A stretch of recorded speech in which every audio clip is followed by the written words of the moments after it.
Hey y'all, welcome back to Katie's Kitchen. How you doing? Did you miss me? I missed you.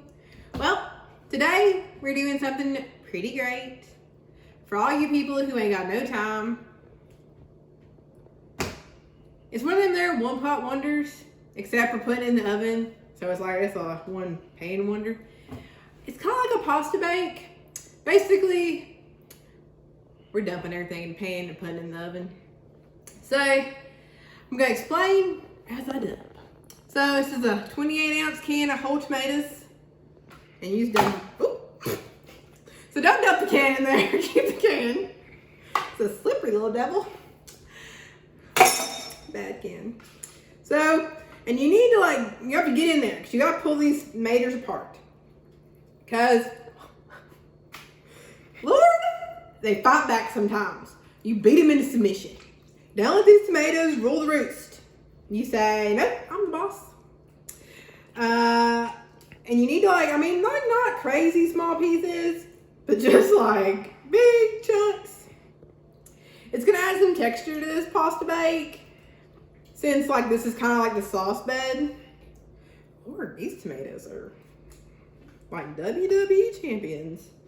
Sometimes you'll feel like leaves in here, and that's okay. It's been pasteurized. I trust, San Marzino, whoever made these tomatoes. It's okay.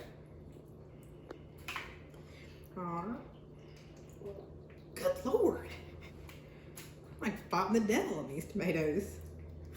It's like them lemon wedges all over again. Have you been talking to lemons, tomatoes? All right. Let's get them all mixed out. Now I'm going to step over here and wash my little handsies because they're covered in tomato. Get a little, cleanliness, is good. The rest of me is just gonna have to be covered in tomato juice. That's what it is. All right then. And then your tomato paste. So it's like 2 tablespoons, but we're just gonna use grandma's measurements, which means that's good. If you ever asked your grandma to measure something, she just does that. She goes, oh. All right, now we're gonna get to our spices. So, I used basil. I used 2 tablespoons. Oregano, 2 tablespoons. Don't be scared of it. It'll be good. Red pepper flakes. This is a half a teaspoon. I'm gonna say that one more time. Half a teaspoon. Do not set you on fire. It will not happen immediately. It will happen later that night. You know what I mean. Don't do it, people. That's a disaster. And I got half a cup of, what are these things? Sun-dried tomatoes. Came to me. Sun-dried tomatoes. I got them at the store. You can get them at the store. And this is my old friend garlic. It called for 2 teaspoons. I did a lot more. Don't judge me. I like garlic. Not important. And now you're going to mix it. Just get it all up in there. And this is a 9x13 pan, by the way. So you're going to get one of them. It's a big old cake pan. This is already smelling good. I would not advise diving head into it like I almost did with them tomatoes, but it is smelling lovely. All right, and now you're gonna get spinach. So this was frozen spinach, just a package. I threw away the package. I cannot tell you how much. It was just a square, just a little look like this. I thawed it out, and you gotta squeeze all the moisture out because you don't want water in here. We're gonna add water, so I know it seems contrary, but you don't want that water in. Trust me. Let's get this out of your way. Nobody wants to stare at my dirty bowls. It's gross. And then we got wine. So it calls for a cup of wine. Y'all know how I feel about that. A cup of wine's good. More's better. So pour till you feel good about yourself. I feel good about myself. And then you need to add water. So this is about 1.5 cups of water. Get it all in there. So that's very important. Stir it up. Because we're making a pasta sauce. In case you weren't aware, that's just what happens. It's magical. Open before your eyes. Okay. Mixy, mixy. It's okay if it gets kind of messy because, I mean, it's like Julie Child said. What happens in your kitchen ain't no one know. They ain't in here. It's the best part of cooking. And then you're going to need a whole box of pasta, like a pound. I use the penne because I want to. Use whatever you want. And you're just going to dump it in here. And it's going to be dry. And then you're just going to kind of smooth it around. All right. And now comes my favorite part. Cheese. So, you need a whole container of asiago cheese. Shredded. I guess you could get a block and shredded, but who's got time for that? This is a quick meal. Not a long meal. And you just dump the whole thing on there. Oh, yeah. Let's get that happening. And then you need Parmesan. And this Parmesan is like 5 ounces. You need half a container. So this is half a container. So dump that in there. And let's just go ahead and squitch on down. Big parts to make it, yeah. And you need 8 ounces of fontina cheese. And I cut that up in cubes. Before you ask, I don't know what kind of cheese fontina is. Don't ask me.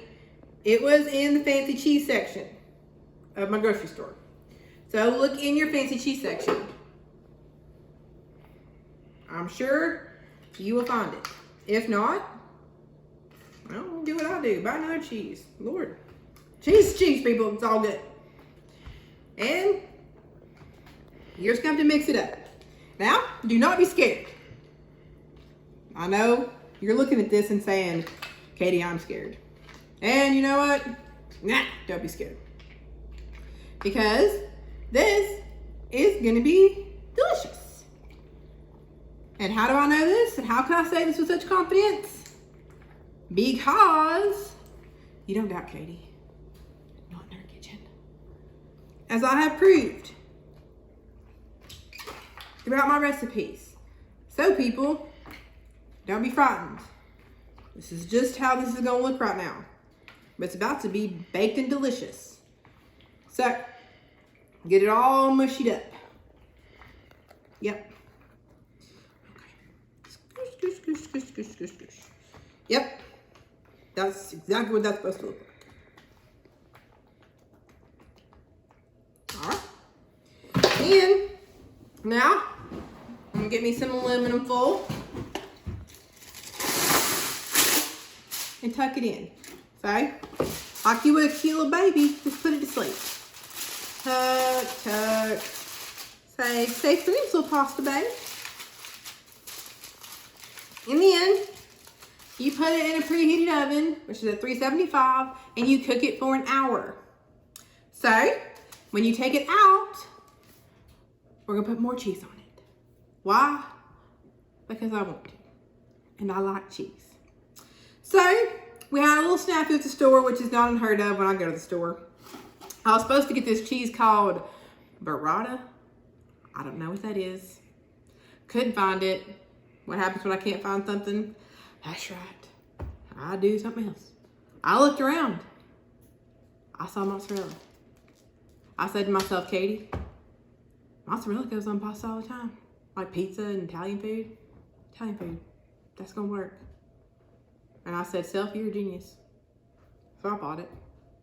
So, when you pull it out of the oven, I just layered it on top. And you put it back in the oven uncovered for 20 minutes. And let it get gooey and bubbly. Now, you might find burrata at your store, and if you do, you're lucky. Maybe you should buy it. Tell me how it is.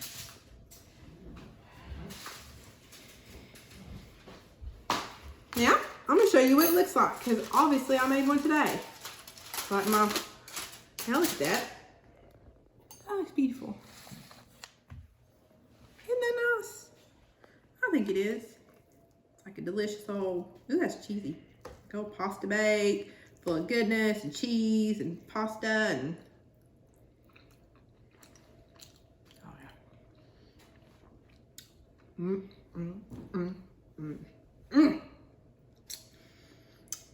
Ooh, that was a pepper flake. Got me right there. Yep, that's good. I'm gonna eat on this for days.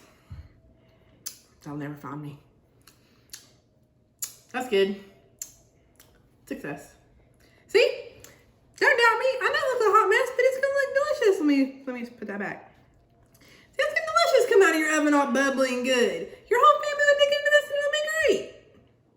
And they're gonna say, oh my God, Mom, what happened? That was so good. And you're going, oh, I subscribe to this like YouTube channel with this girl named Katie. She cooks with wine. It's fun. That's right, people. Subscribe to my channel. I need this in my life. Hashtag victory for Katie. So, come on. Make this for your family. It's winter, fall, temperatures dropping. Let's get snuggly. Let's make some pasta. Let's subscribe and watch me on YouTube while you eat it and drink what's left of that wine, which is what I'm gonna do. So I hope y'all had fun watching this. I hope y'all eventually click that little button that says, you know, subscribe. Good night, y'all. Bye.